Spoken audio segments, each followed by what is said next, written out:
मंडळी, जर तुम्ही नवीन कार घ्यायचा विचार करत असाल तर ही बातमी तुमच्यासाठी खूपच महत्त्वाची आहे. कार बाजारात सध्या मोठ्या प्रमाणात डिस्काउंट सुरू आहे. काही मॉडेल्सवर तब्बल 50,000 ते 3 लाख रुपयांपर्यंत सूट दिली जात आहे. जीएसटी सवलतीनंतर झालेल्या विक्रीच्या बूमनंतर आता 2025 मध्ये तयार झालेल्या न विकल्या गेलेल्या स्टॉकमुळे डीलर्सवर मोठा दबाव आला आहे. हा स्टॉक काढण्यासाठीच कंपन्या आणि डीलर्स ग्राहकांना आकर्षित ऑफर्स देत आहेत. आता प्रश्न येतो, कोणत्या कारवर किती डिस्काउंट मिळतोय?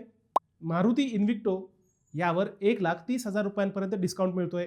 मारुती ग्रँड विटारा 1,25,000 रुपयांपर्यंत डिस्काउंट.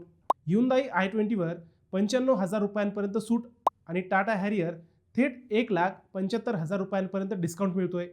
मंडळी, अशी संधी वर्षातून एकदाच येते.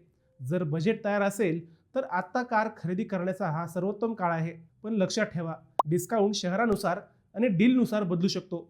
म्हणून बुकिंगपूर्वी शोरूममध्ये जाऊन नक्की कन्फर्म करा.